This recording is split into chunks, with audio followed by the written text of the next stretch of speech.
如果你问我户外露营过夜要玩得舒服愉快，最重要的是什么？那当然就是要睡得好啊！白天我们大量的体力喷发，搭帐篷、搭天幕等等，如果晚上都没有得到好好的完善的休息，隔天身体就会非常的疲惫，没有办法好好享受户外露营时光。那么要如何打造户外舒适的睡眠空间呢？就是我们今天要来聊的事情。我会给大家分享几个关键条件，帮助你在户外也可以享受高质量的睡眠。首先给大家看一下我今天的睡帐区吧，这是我的床，很大，然后床头柜、寝具，然后是不是视野风景也很不错呀？刚刚没忍住，太舒服了，意外获得了一个午觉。现在精神饱满，继续跟大家分享户外睡眠的3个重要条件：一、帐篷的通风和防虫设计。不管是冬天还是夏天，我们都不可能完全密闭在帐篷里，透气通风的同时，也要防止蚊虫侵入。记得白天一定要关好上门纱窗，你进出的时候打开，立马就要关上。帐篷的结构也很重要，最好是厅卧分开，有独立内帐的设计，更加能够增加过夜时的心理安全感。2、夜间的便利设施。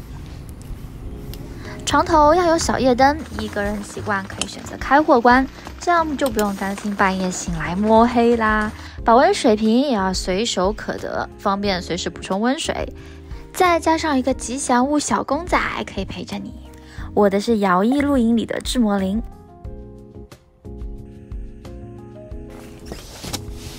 再铺一块床边地毯，你可以坐在地毯上，背靠床垫，让你感觉更加放松。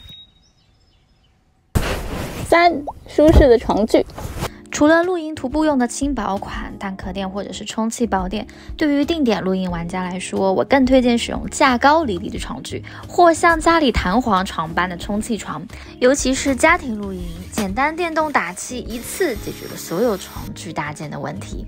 经验分享：选择充气床时要注意气舱分区或独立气筒结构，这样才能均衡受力，不会坐在床上像是坐在跷跷板上。